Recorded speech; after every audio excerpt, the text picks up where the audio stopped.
Ce soir, découvrez des personnalités d'exception, les lauréats Le Soleil Radio-Canada.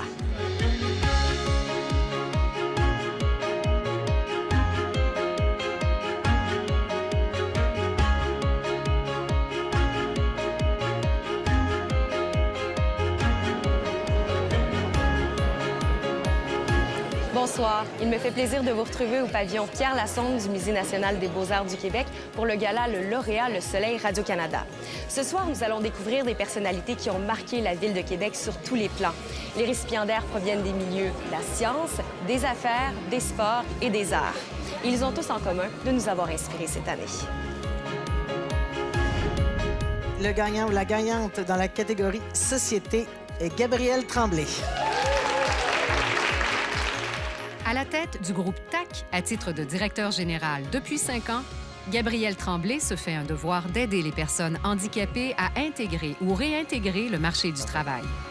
En plus d'avoir amélioré les performances de son entreprise, il a créé des liens de confiance très étroits avec des partenaires commerciaux.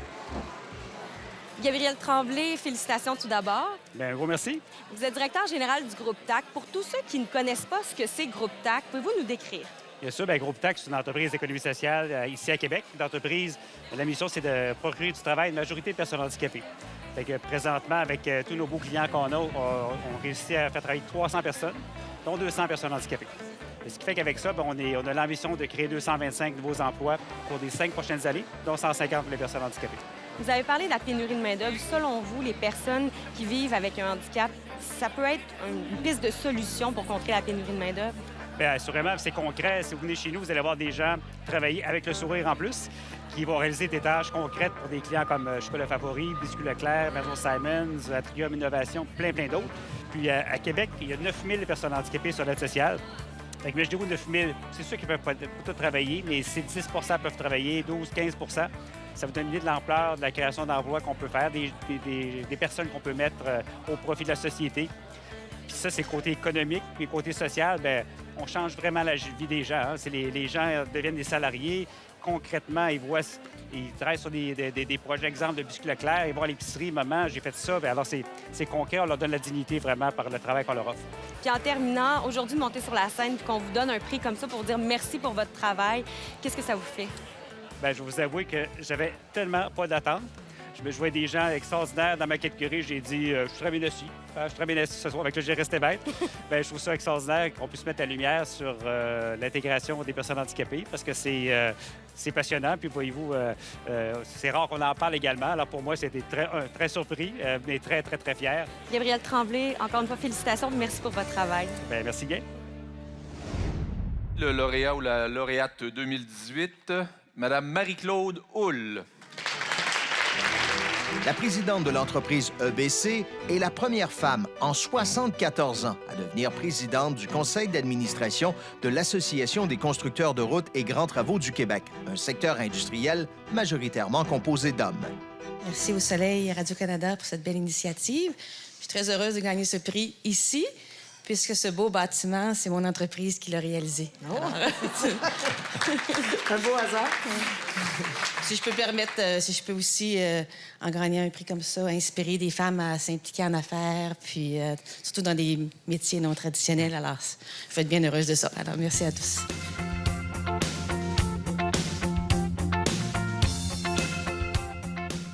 Marc-Claude Hull, bonsoir. Bonsoir. Vous êtes la présidente de EBC Incorporé. Vous êtes aussi la première présidente du conseil d'administration de l'Association des constructeurs de routes et des grands travaux du Québec. En 74 ans d'histoire, vous êtes la première présidente.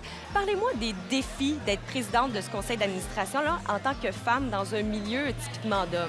Je pense que je suis bien reconnue dans l'industrie et connue de mes collègues. Alors, ça se passe vraiment bien. On va être 4 femmes cette année sur le conseil. Donc, moi, je suis à un âge assez avancé. J'ai maintenant plus confiance en moi. Donc, que je suis capable de faire passer mes idées, de démontrer du leadership. Donc, ça va bien. Je suis bien heureuse de ce titre-là. Puis, je vais essayer de l'assumer du mieux que je peux. Vous êtes 4 femmes au sein de ce conseil d'administration-là sur 25 personnes. Oui. Tout de même, c'est très peu. Est-ce que vous constatez qu'il y a de plus en plus de femmes dans cette industrie-là? Mais de plus en plus, parce que ce qu'on voit, c'est que les entrepreneurs de première génération commencent à vieillir. Puis là, c'est leurs filles qui reprennent les entreprises souvent. Ça a été ma chance à moi. J'ai pris la relève de mon père. Il a eu l'audace de me faire confiance. Il était très avant-gardiste, je dirais. Alors maintenant, on en voit de plus en plus. Les jeunes femmes veulent reprendre l'entreprise familiale. Des fois, c'est un motif additionnel pour y aller. Alors, je suis certaine que de plus en plus, on va en voir. Puis en terminant, un conseil que vous donneriez à une femme qui se lance dans cette industrie-là? Bien, c'est que je pense c'est de ne pas avoir peur, d'avoir confiance en elle, parce qu'il y a tellement de besoins. Puis ça prend de tout, hein? Ça prend des hommes, des femmes pour travailler ensemble. Il y a des pénuries, il y a de la pénurie de main-d'œuvre. C'est une belle industrie où il y a des beaux challenges. C'est jamais la même chose à chaque jour. Donc, c'est une industrie très intéressante, très challengeante, mais ça prend beaucoup d'énergie et un peu de caractère. Marc-Claude Houle, félicitations puis merci. Merci beaucoup. Le gagnant ou la gagnante dans la catégorie Art et Culture est Hubert Lenoir. Bonjour, je suis présentement worldwide, mais j'aurais vraiment aimé ça être parmi vous. Je remercie Le Soleil et Radio-Canada de faire partie des lauréats. J'ai un attachement particulier à ma ville de Québec, dans le sens que c'est ma ville, c'est là que j'ai grandi. Je ne l'ai pas choisi, on ne choisit pas notre ville, on ne choisit pas notre famille non plus, mais je pense que j'en suis fier. Je suis fier de venir d'ici, puis je suis fier d'être différent quand je vais à Montréal, d'être différent, puis d'habiter à Québec.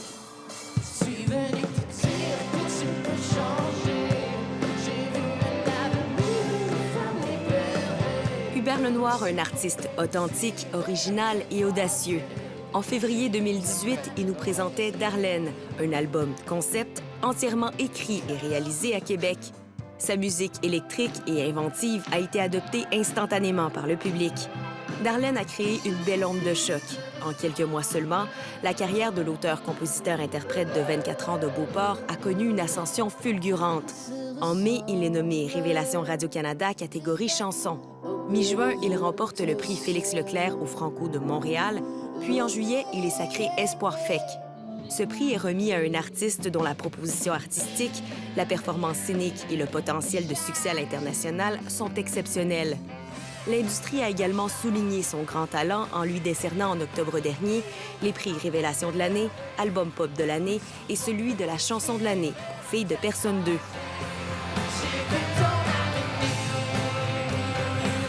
Hubert Lenoir, auteur, compositeur, interprète doué et bête de scène, n'a pas fini de nous étonner.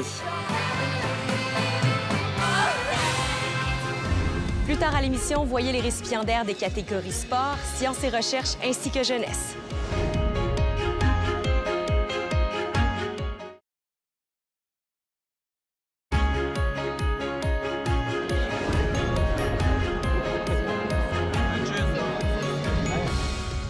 La lauréate 2018 dans la catégorie loisirs et sports, Laurie Blouin. Laurie Blouin, lauréate Le Soleil, Radio-Canada en 2017 et en 2018, la jeune planchiste de 21 ans a remporté la médaille d'argent aux Jeux olympiques de Pyeongchang en slopestyle.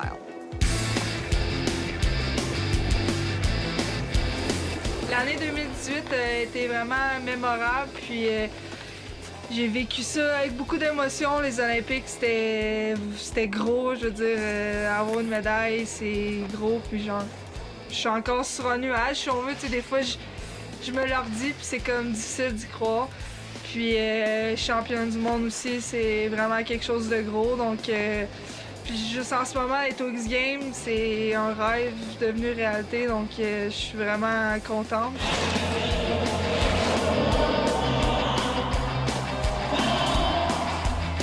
Mes nouveaux objectifs sont de progresser le plus que je peux, puis je pense de devenir une meilleure snowboarder dans autant filmer, compétition, vraiment d'élargir ce que je fais, pas juste faire la compétition.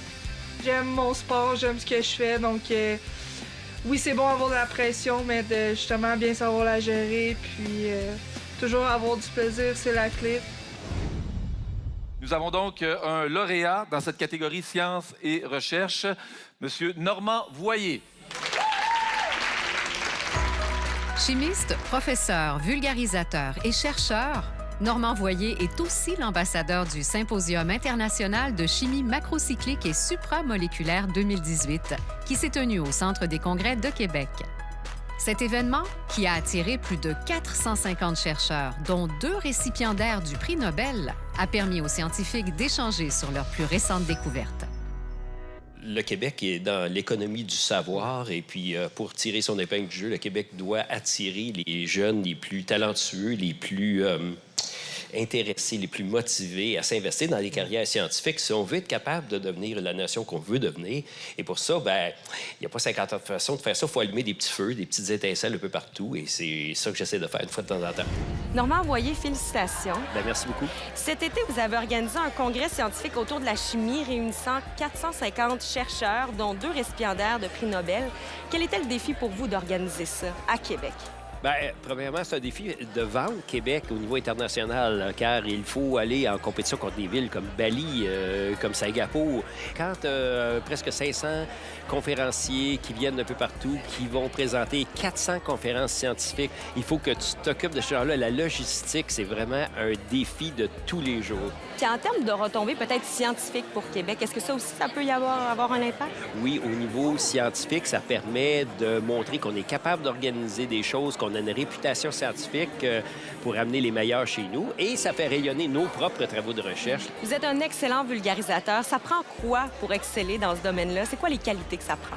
La première chose, c'est d'être passionné puis convaincu de ce qu'on fait. J'en suis à presque 300 conférences de ma conférence de vulgarisation de la chimie de l'amour dans des écoles secondaires partout au Québec, au Nouveau-Brunswick. Puis ce prix-là, pour vous, qu'est-ce qu'il représente?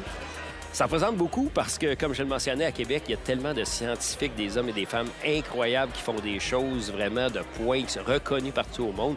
De le recevoir comme dans la catégorie science, pour moi, c'est un grand honneur.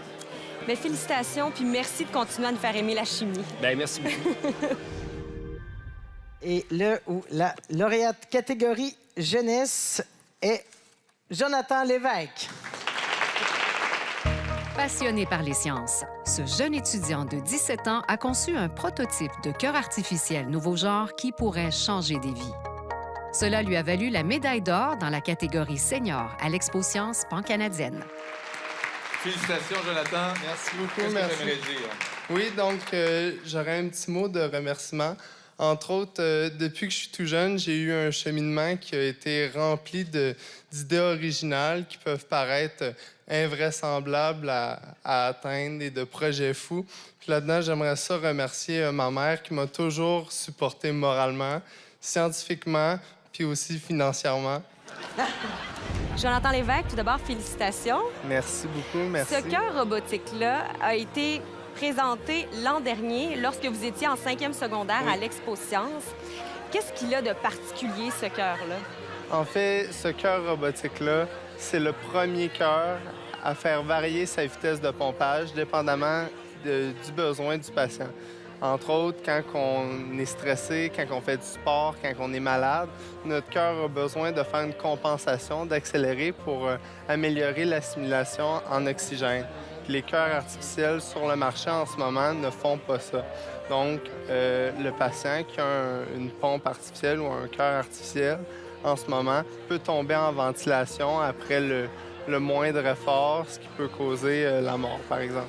Est-ce qu'il sera transplanté? À moyen long terme, c'est effectivement mon but. Je vais continuer à travailler sur ce projet-là puis à essayer de l'amener le plus loin possible pour que ça soit réellement l'option la plus viable sur le marché. Pour arriver à cet objectif-là, il faut des études. C'est quoi vos projets futurs? En ce moment, j'étudie au Cégep Garneau en sciences de la nature, profil sciences de la vie et de la santé. Les 2 domaines qui m'intéressent le plus, c'est la médecine et l'ingénierie dans le domaine de la recherche. Jonathan Lévesque, encore une fois, félicitations. Merci beaucoup, merci. Ils nous ont marqués en 2018. Après la pause, le coup de cœur et le grand lauréat. Restez là.